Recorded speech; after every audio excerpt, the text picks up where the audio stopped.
Middle east में बहुत tension है। ये ईरान और यूएस इजराइल के हेडलाइंस चल रहे हैं और सब इन्वेस्टर्स कह रहे हैं कि अभी मैं क्या करूं, what should I do with this, is this a time to be scared, और इन्वेस्टर्स को क्या करना चाहिए इस मार्केट में?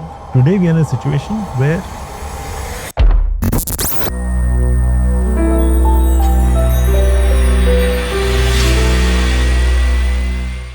नमस्ते और बहुत बहुत स्वागत है आप सबका एमएफ भारत में। आजकल हेडलाइन सिर्फ Iran conflict, crude oil prices और गोल्ड सिल्वर की वॉलेटिलिटी से भरी रहती है, जिससे आम इन्वेस्टर्स थोड़ा ओवरवेल्म्ड फील करता है। एमएफ भारत का मकसद ऐसी नॉइज को खत्म करना है। हमारा गोल एक डिसिप्लिन और प्रोफेशनल रास्ता देना ही, ताकि इंडिया का हर नागरिक, चाहे वो डिलीवरी पार्टनर हो या स्मॉल टाउन प्रोफेशनल, मार्केट का हिस्सा बन सके, बिना ग्लोबल ट्रेंड्स का एक्सपर्ट बने। हमारे साथ आज जुड़ रहे हैं Ambrish Baliga, strategic advisor at prudent asset India. 35 साल के एक्सपीरियंस के साथ अम्बरीश सर मार्केट के केओस में वैल्यू ढूंढने में माहिर है। Ambrish sir, welcome to the show. तो शुरू करते हैं। आई थिंक अभी ये मिडल ईस्ट में बहुत टेंशन है। ये ईरान और यूएस इजराइल के हेडलाइंस चल रहे हैं और सब इन्वेस्टर्स कह रहे हैं कि अभी मैं क्या करूं, what should I do with this, is this a time to be scared, और इन्वेस्टर्स को क्या करना चाहिए इस मार्केट में? first of all, thank you for having me on MF Bharat. I think जो आपने क्वेश्चन पूछा है, I think is there on everyone's mind. But then let us understand as to what markets like. First of all, markets like political stability, Yeah. growing economy, corporate earnings keeping on increasing, and a flow of good news all through. And I think we saw a lot of that post-COVID till September 2024. I mean, just to give you an example, a IPO of a two-wheeler company which had 2 leased showrooms, 8 employees, wanting to raise 12 crores from the market, got 4,800 crores. So that shows what euphoria means. Mindless. The same thing happens on the way down. I mean, the sort of situation which we are in right now. Although India has political stability, but we have a major geopolitical issue, more or less in our backyard. Yeah. It's not Pakistan, but it's slightly ahead of Pakistan. And it's had economic ramifications on us. I mean, if it was something like Russia, Ukraine, there is an issue initially, but then finally, if you look back, Russia, Ukraine actually helped us by getting us cheap Russian oil. But right now, the situation is different. I mean, we've had oil prices shooting up, and that's going to affect the inflation. There is shortage of gas. And more importantly, it has choked a number of supply chains. So it is affecting industry overall. And exporters are finding it difficult to get containers, to get berths, to export. So from all the angles, we are slowly getting stuck. I mean, if it was a 2-week sort of a war or a 1-week war, which was initially what was expected, India would have come out completely unscathed. But then today we are in a situation where it can have longer term issues. Yeah. And this is what is scaring the investors. And more importantly, initially we thought US and Israel were in a leadership position where they can decide. Today the tables have turned. Yeah. It is Iran which is deciding what to do, whether they want to stop or not. So, the longer it takes, the deeper is the turmoil for the economy. And like I said, that is what exactly is bothering us. Now, just look at history. I mean, whenever we have seen such situations, whether it was war or whether it was the financial meltdown, whether it was COVID, I mean, those who had invested at that point of time in quality stocks have minted. But then that's always in the hindsight. But the question is as to, I mean, do you invest now or not? And I would say that's in the mind always. Because it is very difficult for a person to buy at this point of time today, and in the next 2 days, you see the stock 10% down. So it's very important that if you have money, you should be able to invest and have the confidence in the stocks which you are investing in. And you need to live through the scenario. And in this market, typically I see two types of portfolios. I mean, one portfolio where you don't have any cash to invest. You are completely locked up. There, my suggestion would be that you should possibly have a concentrated portfolio. Typically, the portfolios I see are where you have 50, 60, 100 stocks. I mean, check out the stocks where your conviction is high, exit the rest of them, and have a concentrated portfolio. So, the new portfolio which you make with concentrated stocks where you have high conviction possibly could perform better on the way up than the sort of stocks which you have right now. The other portfolio which I normally see is that you have cash in hand, but then you're so afraid that you don't want to invest. For those, I would say, if you don't invest now, you'll never invest. Because finally, when the market bottoms out and moves up, you still tend to wait. Because you've seen those lower levels. You say, let the markets correct, let me buy. And that never happens. Now, the next question I think you'll ask me as to where do you see the bottom? Frankly, I don't know. What I'm doing now is that the stocks where my conviction levels are high, I think the valuations are come to very decent levels, I buy those. Got it. Yeah. Can markets go down further? Yes. I mean, we have seen 50% correction. In that financial meltdown, we have seen 50% correction. Can the markets correct 50%? This time, I don't think so. Because the India of 18 years back and India of today is very different. I think we are much stronger than where we were. And we are not so dependent on FIIs. I mean, FIIs have been selling all through. And still, we have been able to manage with the sort of flows which we are getting. So, I don't see the markets majorly down. 20,000? Possible.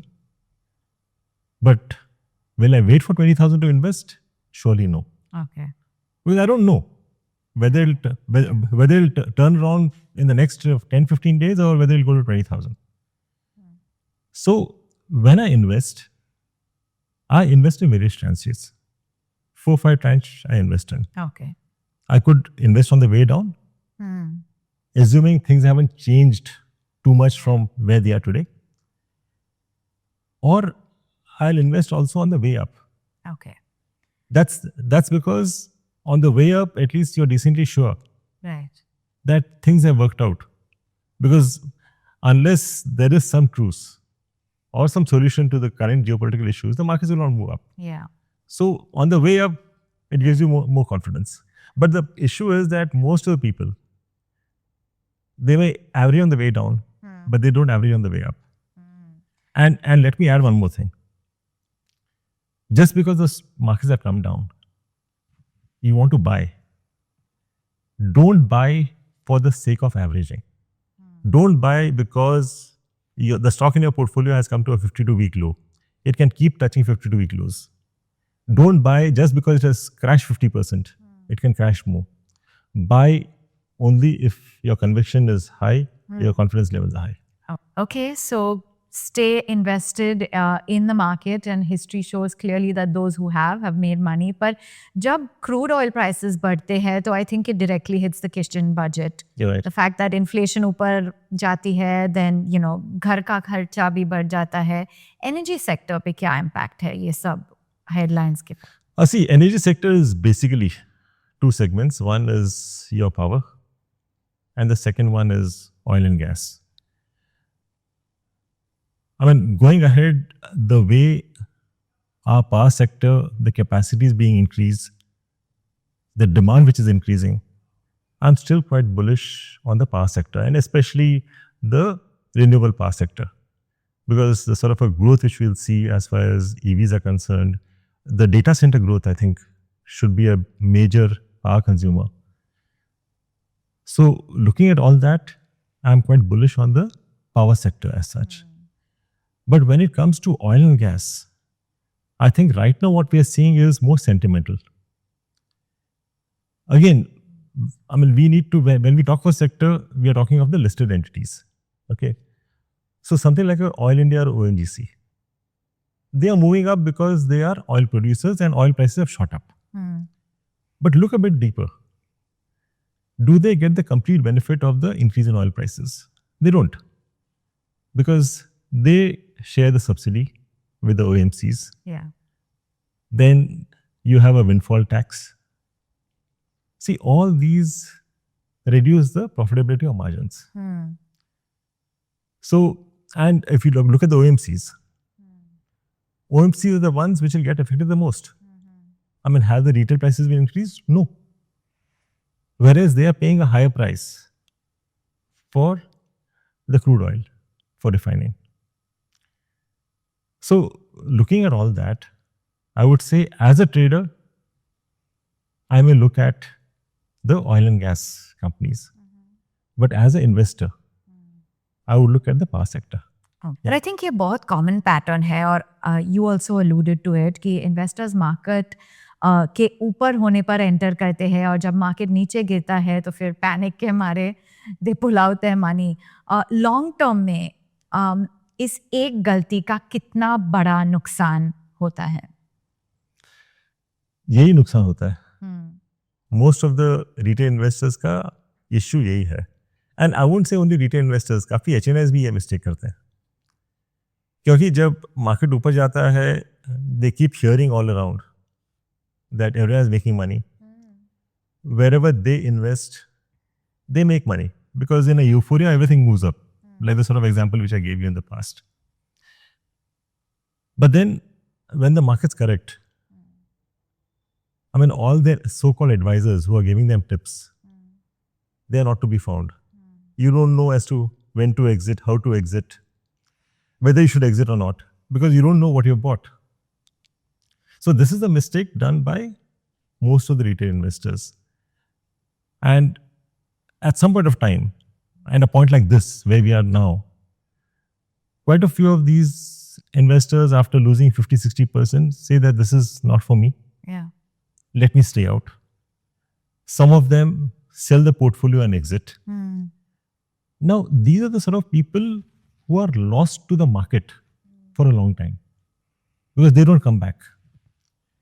So someone who has kept his portfolio and forgotten, they come back possibly in the next boom. Suddenly they realize, out of these 40-50 stocks I have, these 5 stocks have done very well.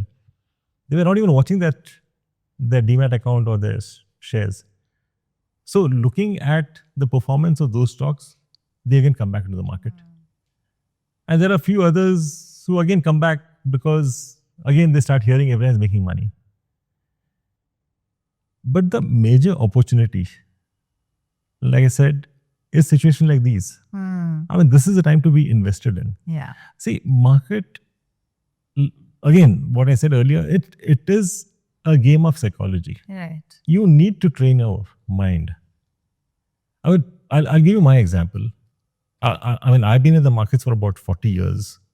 I have made all these mistakes in the past. I mean, for me, my investment portfolio is not money. They are figures for me. Because if my investment portfolio becomes zero, I've ensured that it does not affect my lifestyle. Yeah. And only the funds which are transferred from my investment account to my savings account is money for me. Okay. That's the way I've trained myself. So in situations like these, I don't get despondent.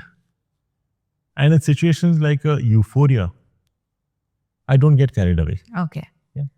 Gold and silver parabolic rise that we've seen, बहुत तेजी आई है. For a middle class family, क्या gold अभी भी एक long term asset है? क्या करना चाहिए?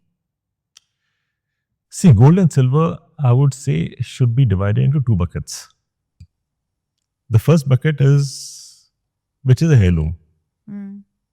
You buy and you hold on, which is your jewelry and stuff like that, which typically you don't trade in. The other bucket is for your trading. I mean, you could be buying the gold bars, silver bars, or you could be buying in an electronic form. Yeah. I mean, they are meant for trading. But again, it depends on you. Just because someone else is doing, you should not be doing, you should not be aping. Because end of the day, investing is a very, very personal game. I mean, what works for me may not work for you.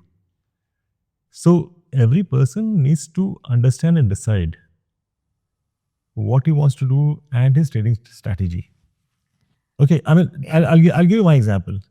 All through this, I have not touched gold and silver because I don't understand it. Okay. I mean, I understand equity, and that's where I invest in. So invest in what you understand. Don't Absolutely, follow the herd. absolutely. Okay. And we're seeing this big pattern as well. Digital India, rural consumption का boom, साफ दिख रहा है. अगले 5 साल में, do you think that these sectors are looking promising? They are. But again, you need to check out as to what are the subsectors which get benefited by this. Now, we're talking about Digital India. Now, Digital India is going to ensure that we have huge number of data centers coming up over the next 5 to 7 years. Now, if the data centers are coming up, that's going to benefit whom? A number of your telecom companies, technology companies, civil construction companies, and surely the power sector, as well as the cooling sector, ACs and cooling sector. So these are the sectors which will benefit from data centers coming up. Now, when we talk of rural consumption, which are the other sectors which will benefit from rural consumption? Clearly, FMCG companies, which have more of a rural footprint. You will have automobile companies, your entry-level cars, mid-level cars, and I mean, I was surprised that the sort of luxury cars which are being sold in rural India, it's huge. So two-wheelers, white goods, logistics, your these platforms which sell FMCG and other goods. These are the sectors, or these are the sort of subsectors which will do well if we believe that rural consumption is going to increase, and that's what I believe in. Messaging क्या देना चाहते हैं SIP के बारे में? Because I think अभी भी बहुत डर है कि SIP में इन्वेस्ट करना चाहिए कि नहीं. But just putting 500 rupees a month in an SIP can really be a game changer for an investor. तो क्या advice है? See, what is SIP end of the day? It helps you build that discipline. Yes. And in market, whatever you do, even if you are a day trader, and people say you shouldn't day trade, you shouldn't speculate. Whatever you do, as long as you have discipline, the probability of winning is much higher. So SIP brings in discipline for a small investor. Yeah. Again, a mutual fund is handled by professionals. Mutual funds have a broad base of equity which they have. So the volatility is much lower in mutual funds. I mean, if you just compare, we have seen the small and mid caps have cracked majorly in the last 1.5 years. Now look at the small cap mutual fund. Yeah. They have done much better than individual portfolios. And SIP also helps you average on the way down as well as way up. Yes. So just to give you an example, even if someone invests, say, about 1,500 rupees per month in a SIP over 15 years, they will end up with about 10 lakh of corpus, assuming that markets are giving you 15% CAGR. And history has shown us that it has given 15-16% CAGR. So your investment of 2,70,000 in 15 years becomes 10 lakhs odd. Let's just finally understand the messaging when it comes to investing. Of course, you said invest in what you know how to do. SIP helps build discipline. But जब volatility होता है, तो investors tend to make the wrong investment decisions. So can you make the case as to why mutual fund में invest करना या SIP में invest करना एक और ज़्यादा logical choice है investor के लिए?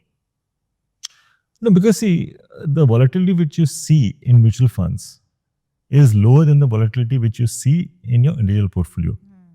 Because specific equity shares have much more volatility than a broad-based fund. Then the other thing is it is professionally managed. So you have to assume that they are better than you. And like I said, it gives you a discipline, because if you have equity shares in your portfolio vis-a-vis mutual funds on the other side, you tend to enter and exit your portfolio much more than a mutual fund. So that remains for longer term than individual stocks in your portfolio. Whenever, and this is a general tendency for a retail investor, whenever you see your stocks giving you some profits, you tend to book that. If you have stocks where there are losses, you tend to hold on to that. Yeah. I mean, these things don't happen in mutual funds. तो Amrish, India की growth story का अगला chapter कौन लिखेगा in terms of sectors? Manufacturing, banking, BFSI या agriculture linked sectors? I would say it will be across. Okay. See, when you're talking about Viksit Bharat, the economy has to fire from all cylinders. See, it's very much possible that you may have a couple of sectors not doing well for a while, some of them outperforming. But then if you're talking about longer term, say the next 10 years, I think most of the sectors should do well. Because see, if manufacturing is doing well, but it should, it generates employment. If it generates employment, that means more of consumption. Yeah. So FMCG, white goods, automobiles. Yeah. If all this is in place, it benefits the BFSI space, because on one side you have manufacturing increasing, so there's more of capex. On the other side, consumers will also borrow more.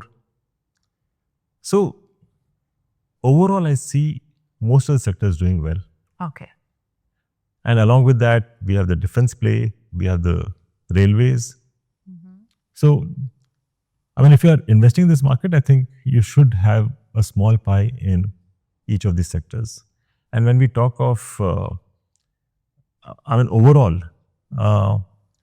I think most of the countries will now look for food security, water security, and energy security. I think these three would be the buzzwords going ahead.